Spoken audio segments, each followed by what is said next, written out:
ओम शांति।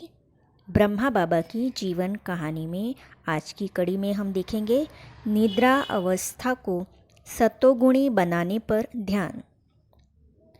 यहाँ तक कि बाबा ने निद्रा अवस्था को भी सतोगुणी बनाने की युक्तियाँ समझाई। उन्होंने यह नियम निर्धारित कर दिया कि सभी वत्स कुछ समय ईश्वरीय याद में बैठने के पश्चात ही सोए।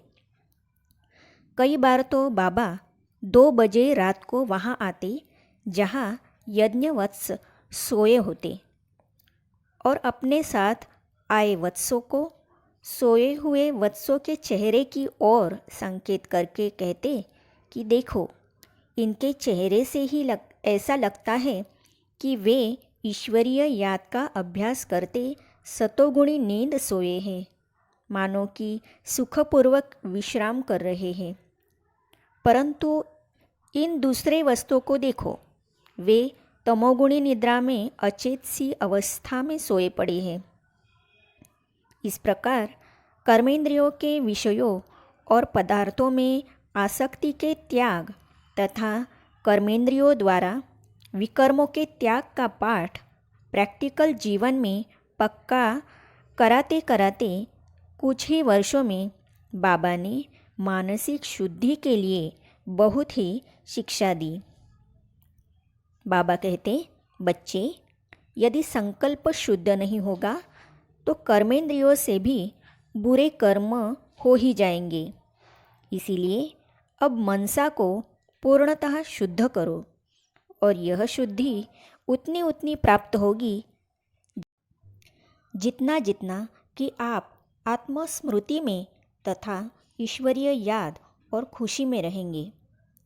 यदि आने वाले महाविनाश से पहले आपने मानसिक शुद्धि प्राप्त नहीं की तो आपको सतयुगी सृष्टि में जीवन मुक्ति देवपद नहीं मिलेगा, बल्कि आपको त्रेतायुगी क्षत्रिय कुल में जन्म लेना पड़ेगा।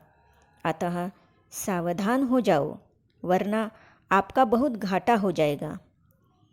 अब इस पुरुषोत्तम संगम युग में ज्ञान रूपी स्वदर्शन चक्र धारण करने से आपके मन के आसुरी संकल्प निर्मूल होते जाएंगे। दिव्य गुणों की धारणा पर ध्यान।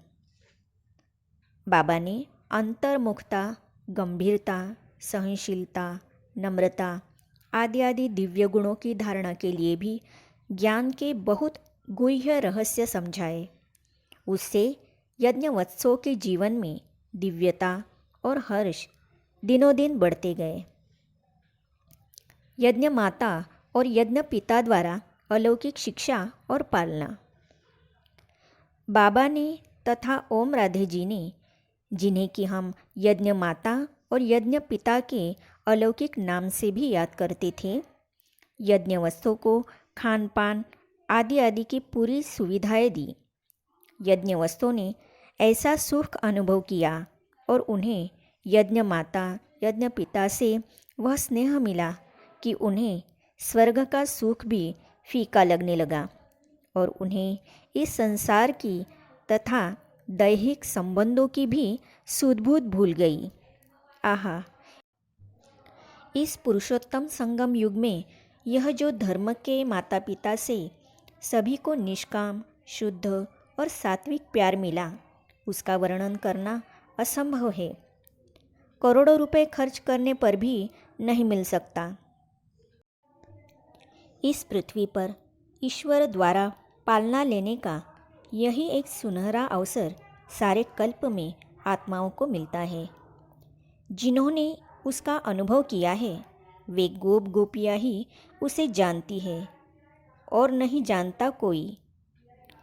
इस राजऋषि कुल में बाबा ने न केवल पिता का, शिक्षक का और धर्म ज्ञान दाता का पाठ बजाया, बल्कि वे वत्सों को अति प्रेम से सागर के तट पर घूमने भी ले जाते, उन्हें पिकनिक भी कराते, उनके लिए खेलकूद की सब व्यवस्था का ख्याल रखते। उनमें से किसी का स्वास्थ्य बिगड़ता तो उसकी चिकित्सा तथा सेवा के लिए सभी तरह का समुचित प्रबंध बनाए रखते। किसी भी वस्तु की कमी न थी। कितने ही अच्छे किसी के लौकिक माता पिता हो, ऐसा सुख, ऐसा लाड़ प्यार, ऐसा लालन पालन कोई भी कभी नहीं दे सकता। बाबा ने ही माता का भी पार्ट बजाया और भक्ति मार्ग में यह जो शुभेच्छा भगवान के प्रति व्यक्त की जाती है कि हे प्रभु, तुम ही माता और तुम ही पिता हो और तुम्हारी कृपा से सुख घने रहे। इसका प्रैक्टिकल अनुभव यज्ञवत्सों ने इस ज्ञान मार्ग में किया। परमपिता परमात्मा शिव ने प्रजापिता ब्रह्मा के तन में दिव्य प्रवेश करके माता पिता के रूप में आत्माओं को ऐसा लाड़ प्यार दिया जिसका यज्ञवत्सों के मन चित्त में कभी संकल्प ही न था। इसका नाम राजसूय अश्वमेध अविनाशी ज्ञान यज्ञ क्यों पड़ा, देखते हैं अगली कड़ी में। तो ये पढ़ने और जानने के लिए इस चैनल को सब्सक्राइब करने के साथ ही साइड में जो बेल आइकॉन है उसे भी क्लिक कीजिए ताकि आने वाली सभी वीडियो आप तक पहुंचती रहेगी।